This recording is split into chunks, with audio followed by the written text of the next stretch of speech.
Good afternoon, ladies and gentlemen. I would like to invite you to day 13 of the vicious war in Ukraine. Some people already say that this is the beginning of a third world war. Putin have launched an attack on Ukrainian nation, on Ukrainian people, and possibly on all Europe. Today we are going to speak with people who are defending Kiev right now, who are defending their country right now. And my guest today in the studio is Alexei Zaklitsky, who is a member of People's Territorial Defense Forces. Alexei, good afternoon. Alexander, not Alexei. Alexander. Sorry, Alexander. Good morning or good evening. What is the time in? We have an evening in Kiev.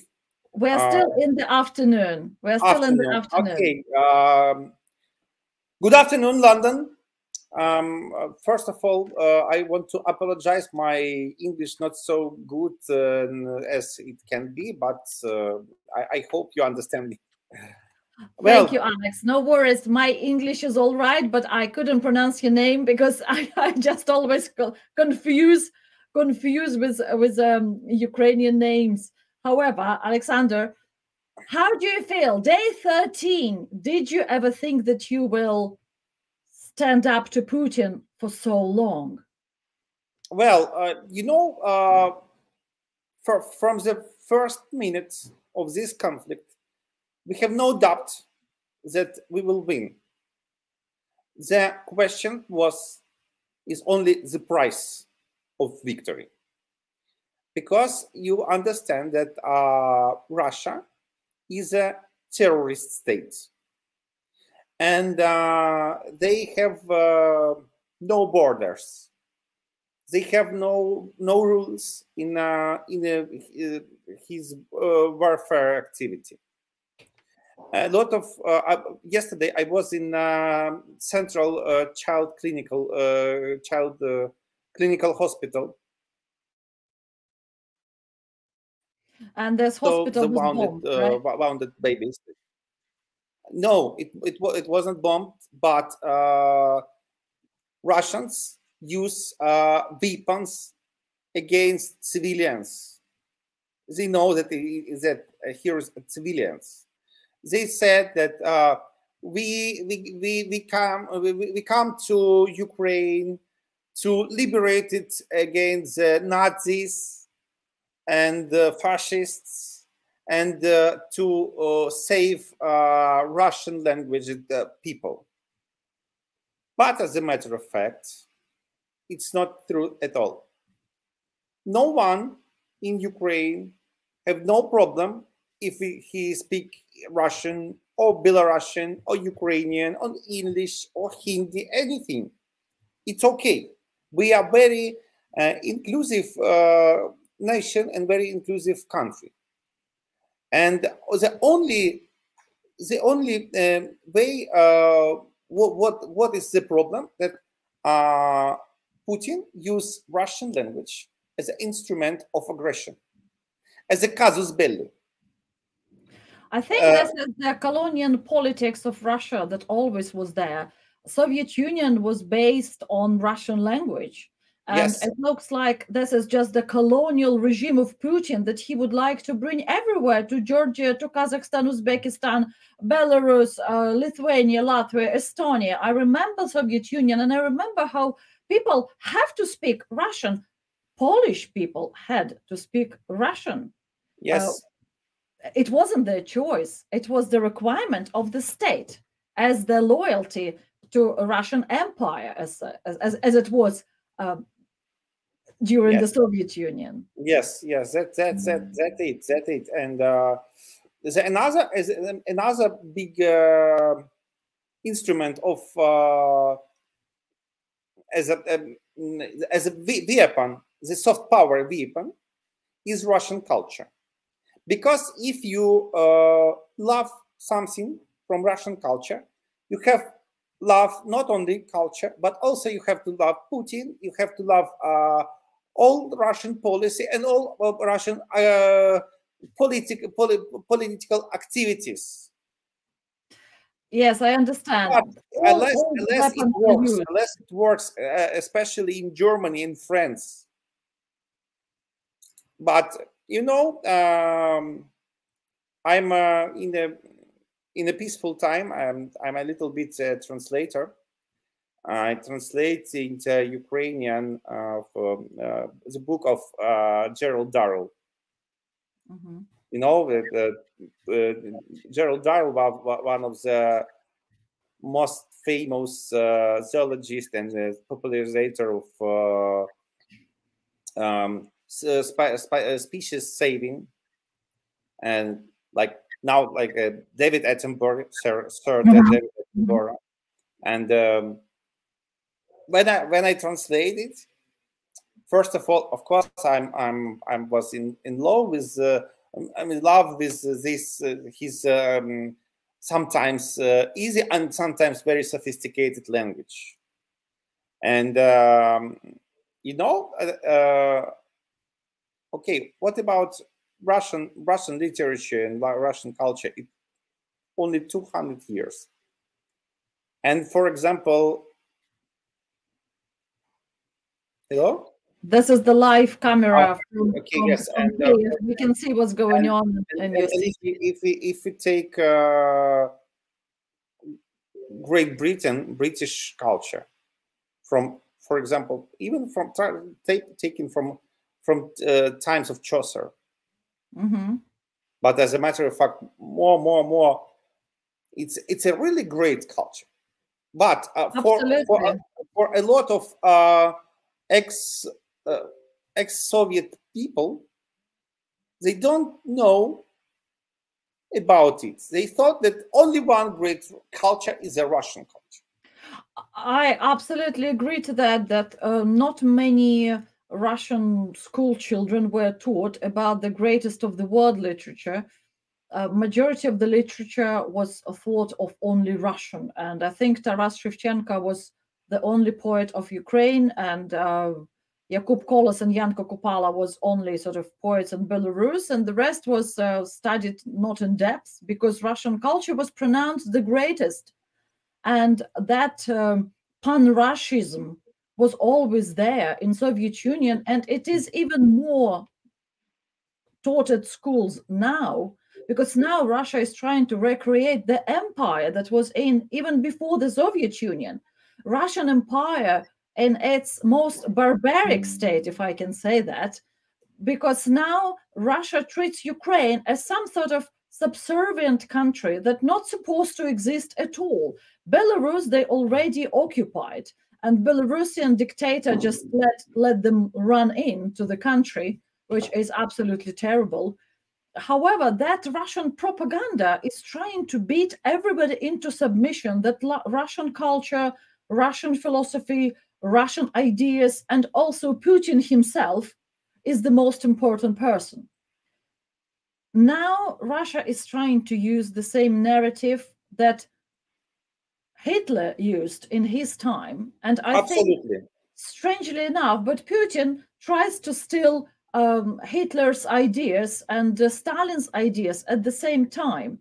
Right now, Putin is creating this blackmail of Europe in a very Stalin's way, the nuclear blackmail of Europe, and at the same time introducing Hitler's genocide narrative, like Ukrainians have to be all killed, never destroyed, and don't allow to exist. So as I'm sure will be with Belarus, so as will be with Lithuanians, Latvians, Estonians, Moldovians, and everybody else Putin will lay his hands on. However, we see that Russian soldiers who are supposed to be brave and go and fight Ukrainians right now are not in a good moral state. What do you know about it from within Ukraine? Well, they thought that it was an easy picnic. That it will be the easy picnic, that we have no, that we will be easy peasy. Glad to see him. Yes, that they will colonize us and give us the lights of the Russian war. But as a matter of fact, they have problems from the start. And I have to say, said, God save the Queen. Thank you, all the British nation that they gave now us NLAWs, because it's very helpful for speaking with Russian soldiers. Really, it's a wonderful. Sometimes we call NLAW the Grandma Lisa cookies. Well, wonderful. And of course it's one of the most helpful thing that we have, but also if we haven't, we use a Molotov cocktail. It's fantastic. It's also the bravery of the people is fascinating. We have some assault rifles, but the man who hasn't used just a hunting rifles. All we have. The bravery of people in Ukraine are fantastic. We all watch your extreme bravery, how you push the occupiers away from your land with Molotov cocktails, with every possible weapon you can find, and also just with standing up to them and telling them to go home and showing them that they're not welcome there. Because I'm sure Putin have been spreading this propaganda for years about Ukrainians who are all suppressed there, and that they all waiting for Russians to come. Of course, Russian soldiers coming to the territory of Ukraine find it fascinating that people not only welcoming them, they fighting them and they killing them, and they are not willing to submit to Russian idea of Russia is the only country in the world and that Russia is the greatest country. And I can see this support to each other on every level. And now I would like to put on video for you guys of the little girl who is singing in the bomb shelter and in the just to cheer herself up and cheer up of everybody who are there with her. Она решила исполнить вам песню для поднятия боевого духа. Амелия Анисович. This is for support of your, Сейчас все не будут шуметь. Your bravery. Можно немножечко тишины? She's asking for silence.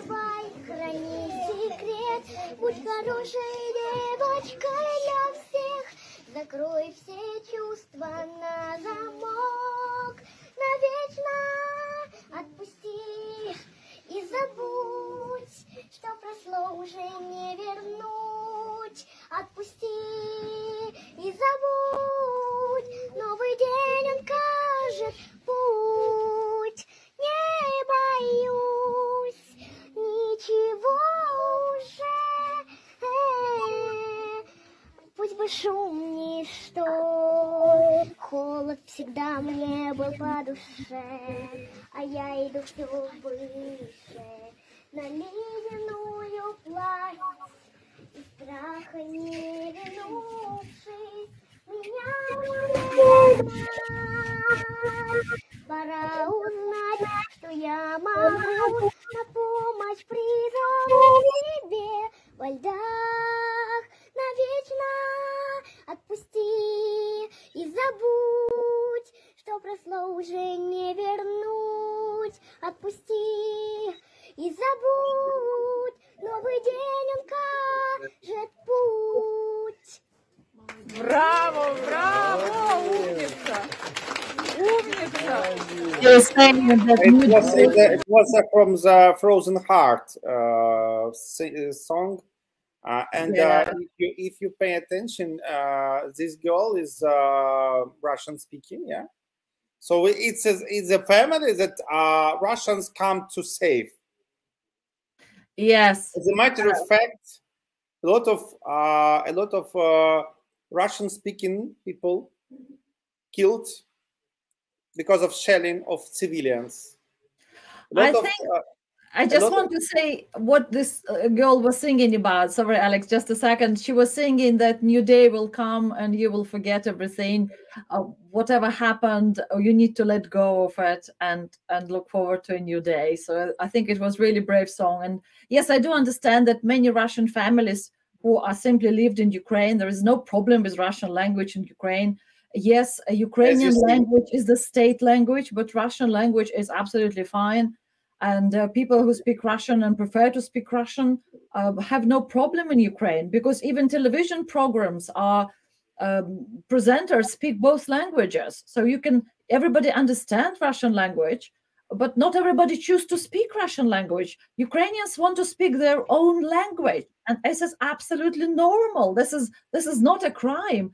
However, Putin tries to use this narrative as an excuse to invade Ukraine, to put it under his thumb, to establish his control on those territories. And I don't understand what he is trying to do, probably to put oil prices up in the world. That's probably what he's trying to do, because there's no other logical reasons for this invasion. What do you think? Excuse me, it's please repeat the question, because it's very a lot of people here. Oh, sorry. Yes, I will say it. I will repeat. What I've said is that there is no logical excuse for Putin to come into Ukraine. He cannot control the country. But I think that what he's trying to do is put the price of oil a little bit up, or much more up. You know, the price of oil, it's just on the instrument. Well, you understand that Putin is as a clinical, he's a psychopath with willing of avenge, because he told a lot of time that the greatest catastrophe of the 20th century, it's not the World War II. The greatest catastrophe in his mind, the demolition of Soviet Union, demolition of this prison of a lot of nations and a lot of countries. And the main goal for him is to get back it, yes, like a Sauron, in Mordor. Yes, he together again. He's saying that countries have to become together, and he's saying that will somehow make it all better. I don't understand how, because countries moved on so much. Kazakhstan moved on, Lithuania, Latvia, Estonia moved on completely. It's a proper, normal European country. Poland has never been part of Soviet Union, but was under huge Soviet Union influence. But it was a part of Russian Empire. That is why Putin also has a plans for Poland. So the Russian Empire has to be restored in its former glory. However, if we look at the land of Russia that are now getting slowly occupied by Chinese, he doesn't mind their territories to be given away to China. However, is he trying to move Soviet Union in his ideas, or Russia into Ukraine and Eastern Europe, whilst his own Russian territories will be given to China? We start thinking about that now. Well, we know when Russia took this territory, it was 19th century. It was Gashish Wars, or not Gashish, Opium Wars. Opium Wars. Yes, Opium Wars between China, United States, and Great Britain. And when it take apart, Russians use the moment and occupy the part of China, the northern part of China, and it became a part of Russia. So of course, in this side, in this here, I understand the Chinese, because they want to get back their status. As they want to return their, as they call it, historical territories back to China. Another problem that China is the same shit as Russia. It's a very authoritarian. It's very totalitarian, and they had a huge amount of money, and they trying to dictate to other world what to do. They'd like to dictate to the rest of the world what to do, of course. And you know, after Russia, it will become the new world's problem. We can see, because communism is the same shit as Nazism and fascism. Absolutely the same shit. A totalitarian regime is never a good news. And now when Russia is showing its weakness, and we will look in a second to what happens to Russian tanks when they are coming to Ukrainian territory and what Ukraine does to them. Let's hear the. I'm sure somebody will recognize Polish soldiers swearing. There are lots of Polish soldiers now fighting on Ukrainian side. So if we can have this footage, please. Що ми тут наробили? Роз'єбане руське гувно. Так, роз'єбане руське говно. Там далі покажи тобі. Вон там этого гувна, блядь, ціла дорога, курва, є. Рушнику, курва. І то, курва, кубета українська наводила артилерію на то гувна, курва. Ми їх спочатку там роз'їбали з прzodu, вони почали відходити до тилу, і їх тут всіх роз'їбали, тут їхня смерть настала. Chodź do przodu. Przyjebali wszystko, co zachodziło tutaj z Ukrainy i już potisnęli ich do zwrotu. I wszystko, co dalej zachodzi, wszystko na marszy, ich bije. Well, this is the glorious footage of the Russian war machine out if of order. If you hear the details, these great warriors. I'm absolutely happy to see our Polish brothers and our friends, Polish warriors. And one of them said that there was a girl, Ukrainian girl, who still here and correct the artillery. The artillery navigator. Yes. Correct the artillery for this Russian column of vehicles. And we can see now the footages everywhere, because there are hundreds of kilometers of Russian force, that was columns of Russian soldiers who were coming into Ukraine to just move through the country. And now all those machinery, all those weapons are standing out of order, burned, and very often couldn't move anywhere else. Yes. After Ukrainian army have attacked them. Or Ukrainian resistance. Resistance have stopped them. And I've heard that people like you, who were just stopping those machines, were able to hold off the soldiers for a long enough time for the artillery to understand where they are, and that then hit them. However, right now we can see that still there are plenty of weaponry there. There are plenty of machines there, which are continue trying to take Kiev. Do you feel it from the inside? Yes, you understand that the whole Russian Federation myth are based on the Kievan Rus fundament. Kiev, like because Kiev is the historical heart yes, where Russia began from. It's a historical heart which was become in 9th century. 9th century. 9th century, and was one of the most powerful kingdom of the East Europe. As you know, the Prince Yaroslav was very powerful, and his daughters became queens of a lot of European kingdoms.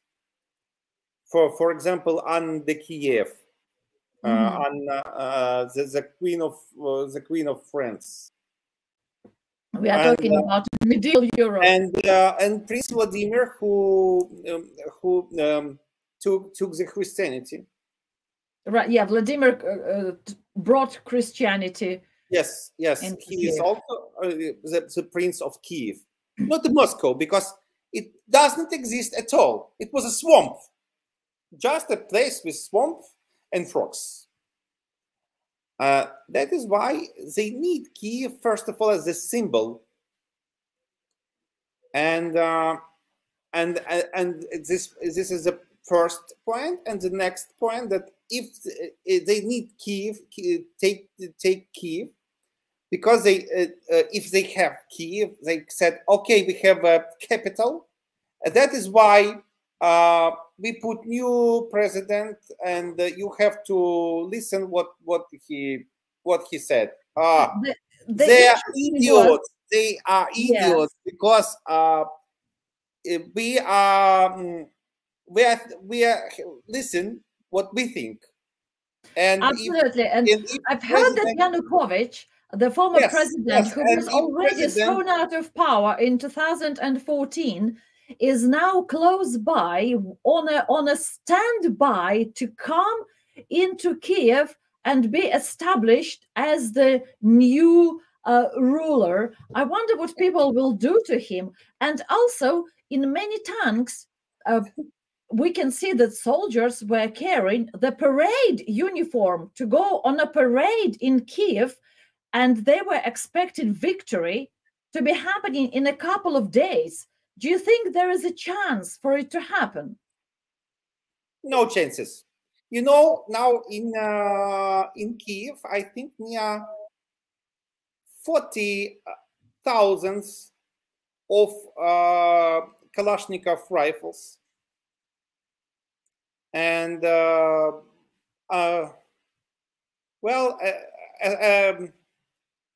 little bit of NLAWs, and also with a little bit of Stingers, and lots of cocktails, of Molotov cocktails.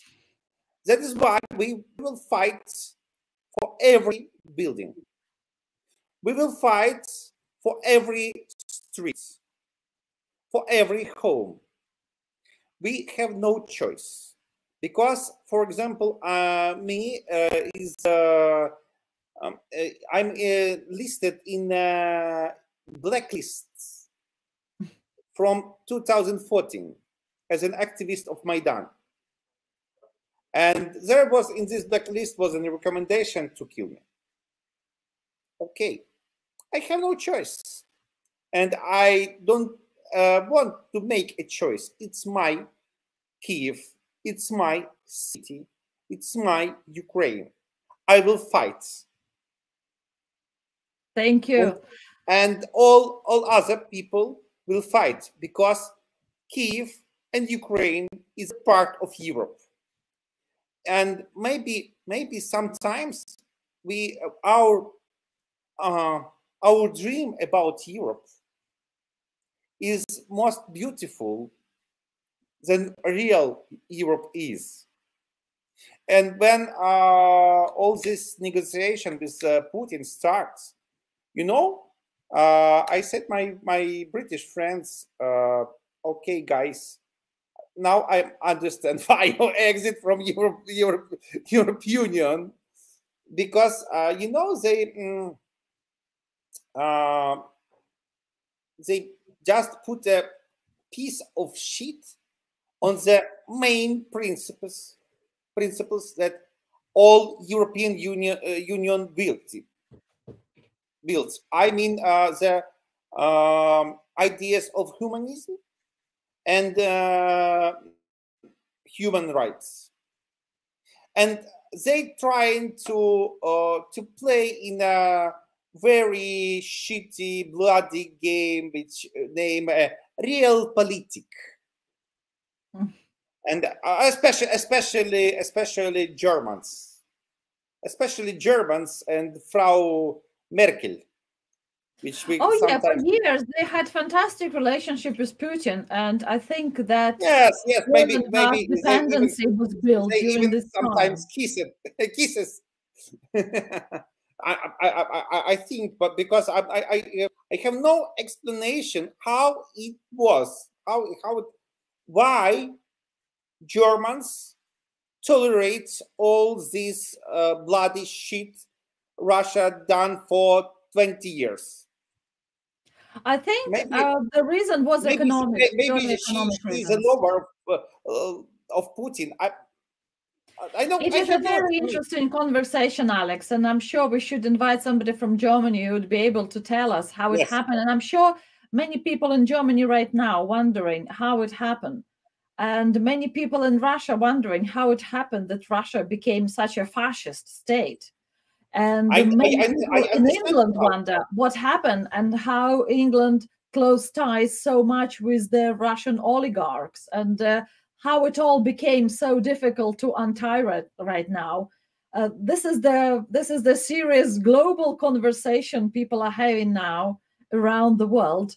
But I would like to see now what people in Kiev think about their town, because many people started living as normal in Kiev because it's their home and they don't see themselves out of the town. Can we have a look at those brave people, please?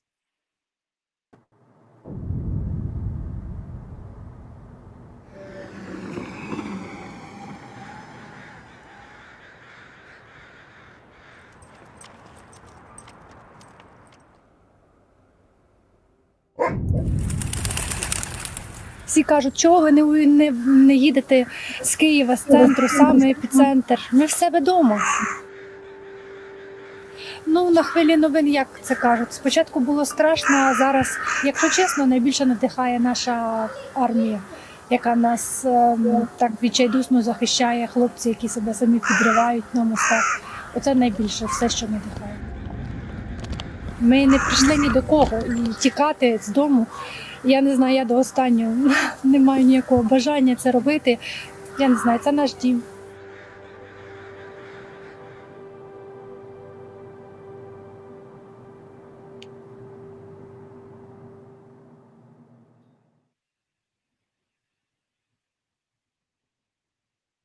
It's an extremely beautiful city. Kiev is wonderful. Well, I hope it will be the same in after the war, after victory, after our victory, and of course we will be very happy to see all British citizens in Ukraine. Welcome to Ukraine, guys. Thank you very much. I'm sure everybody will want to go and help and see you and salute you and say thank you for protecting you and your freedom and our freedom. Today at 5 o'clock London time, Vladimir Zelensky will address the House of Commons, and we're waiting for the speech. It will be a historical speech, and we invite everybody to come and watch it together with us on our channel. Thank you. Alex, thank you. Last question, because I know you are busy and you need to go. The Territorial Defense Forces, how easy it is to join, and what kind of ammunition you have right now? Well, you know, it's quite easy. It's you know, if you heard about the Zaporizhzhia siege, organization which then used in the Dune, yeah, also as a siege. You have to come and said that I'm Orthodox Christian, I believe in God, and so show the cross and drink some horilka, not vodka. Okay. And that is quite that was quite enough to become a member of Zaporizhzhia Siege. And as a matter of fact, in the territorial defense, you have to take your passport and your ID code for to ID code of not the custom office, but okay, doesn't matter. It's equivalent of national insurance number, I yes, guess. yes, a kind of it. And come to the nearest commissariat, defense commissariat, and said, okay, I'm ready. Here am I, and then sign the contract, and you become a member of defense. Well, about ammunition, yes, as you can see, I have no helmet. It's my beret, my own Scarf. Scarf, yes, my own fleece, fleece and jacket, but a lot of things and a lot of wares volunteers send us. But as a matter of fact, a huge number of people all over the Ukraine want to fight for freedom and liberty. That is why, of course, we need more ammunition. But first of all, we need more weapons. Weapons, yes. Weapons is important, and also protection. And body armor, helmets. And the main thing is we're begging to close the sky, not only for childs which are wounded every day. Yesterday I was in a child clinical hospital.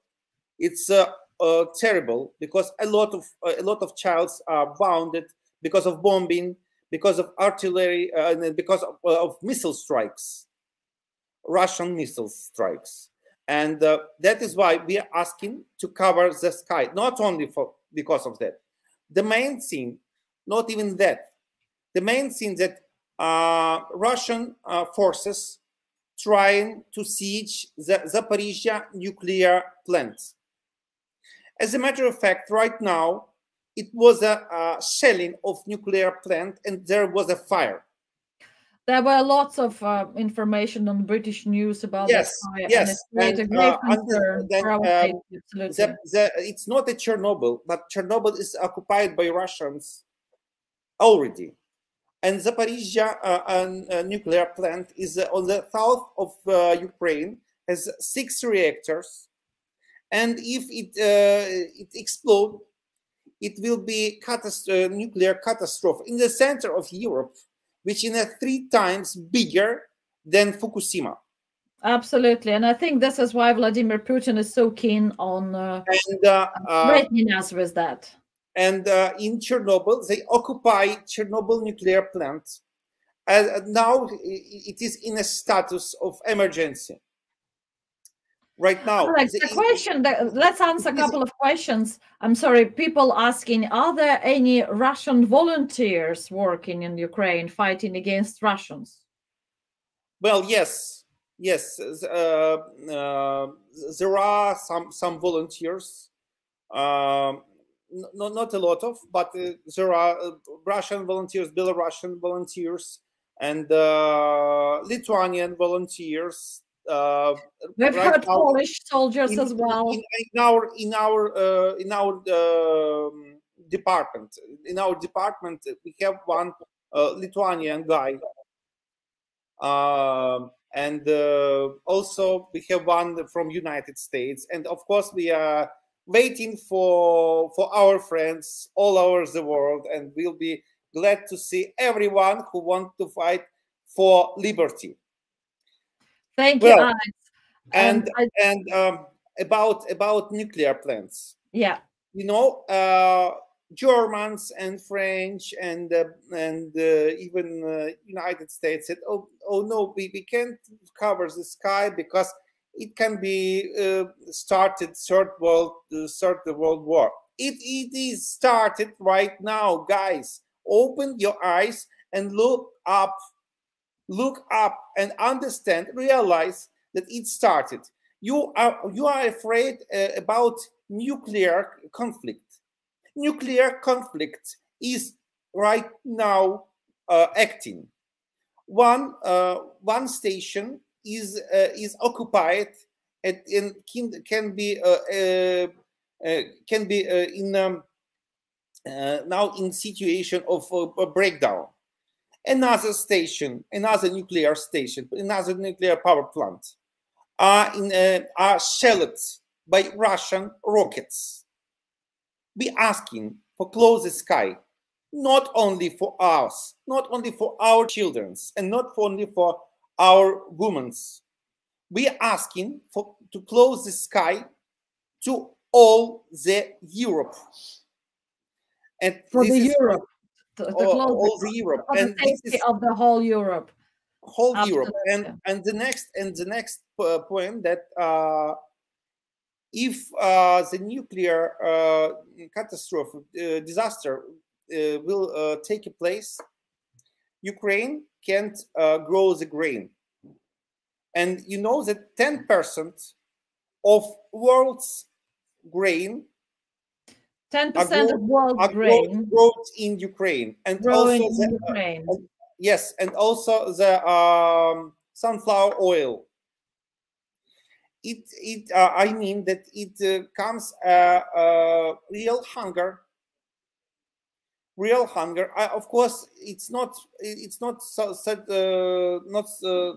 Europeans more safe because they have a lot of money, but for India, for Latin America. Sorry, the transmission is interrupted. I understand that. Alex, could you please repeat, because we lost you for a second due to it will be. I understand it can be a bigger catastrophe that we even imagine. Hello? Humanitarian catastrophe as well. Yes, okay. Yes, please. Okay, and the third point. Hello? Yes, we hear you.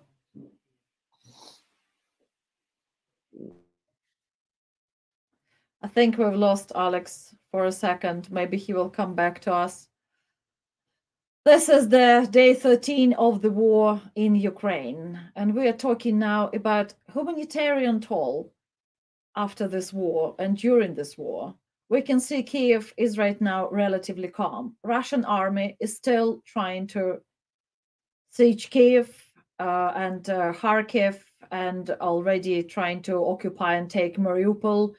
Then they will try to close the coast, take Odessa, and then Vladimir Putin will try probably to get out of this war or continue his advances, go and occupy even more territories, or retreat a little bit and try to establish some other power on the territories controlled by his army. They are already terrorizing people, terrorizing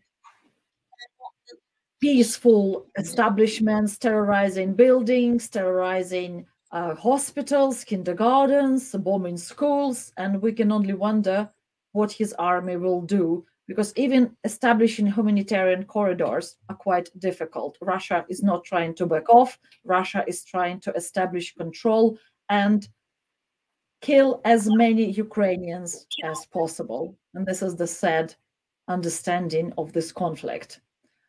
Alex, you said point 3 was? Okay, Alex. sorry, it was problems with connection. Hi, you know, we also have problems with Russians hackers, which are trying to disconnect us with the world. Well, the short point that you know, the Mariupol is one of the sieged cities of Ukraine.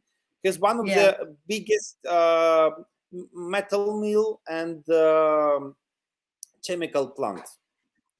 Chemical plant is which working with the coal and making a lot of chemicals from coal. And now Mariupol is shelled from all.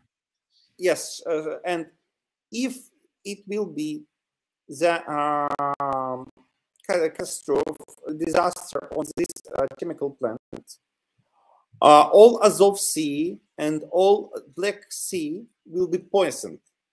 It becomes a dead seas, and also will be poisoned a lot of fresh water. It will be the greatest ecological catastrophe in the world, and also it can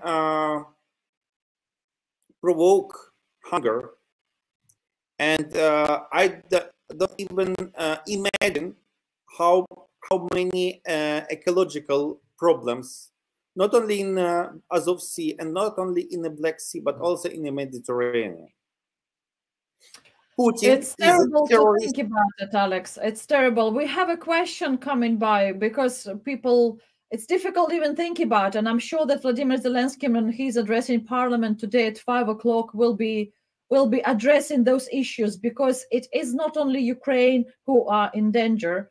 The whole Europe is in danger. This is the world problems we are discussing right now, and Ukraine is in the heart of it, and the conflict in Ukraine may lead to a much more bigger scale biological conflict, and also the disaster on the biological level and on humanitarian level, and I'm sure in nuclear level, level, it is really, really terrible, and we are overwhelmed, because when we think about it, we feel how small we are and how powerless we are, but we need to fight.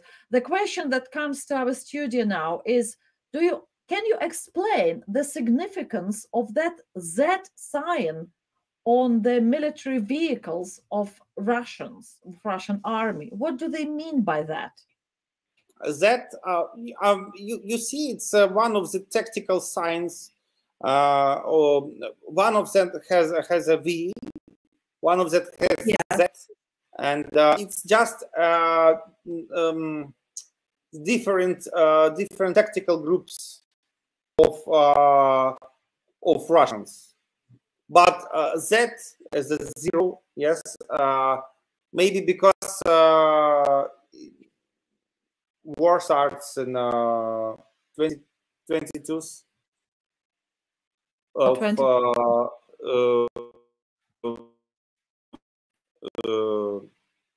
February. Maybe. By the way, I said about Avenger. The Putin think that he's the Avenger, yeah, and maybe he very loves symbols, and maybe it's like a Zorro. Oh, he think he's a Zorro, yes, and wanted to revenge for demolished USSR, maybe. Quite you know, possibly, he's very love symbols and numerous. So, and I think it might be like revenge of the Russian Zorro. Yeah, some people say that it is from the World War Z. You know, but he's not a Zorro. You know this thing. He's Zero, not a Zorro. Well, here is very famous Ukrainian song about Putin, which has the same motive as Speedy Gonzales. You know this? Putin хуйло, la la la la la la la la. La la la la la la la la la la la la la la la. Well, so yes, I understand. I understand. There are lots of swear words about Putin, and I understand why. There were lots of swear words about the Russian army, and I also understand why. And we all hoping that this conflict will end. We lost Alex again. I think his internet connection is getting worse and getting weaker. However, the spirit of Ukrainian soldiers is very high. Spirit of Ukrainian people is very high. And I think we will end our transmission now and say thank you to everybody who came to talk to us today, to listen to us today. And please come back at 5 o'clock and watch with us the address of Vladimir Zelensky to the House of Commons today. Thank you very much. Very good evening.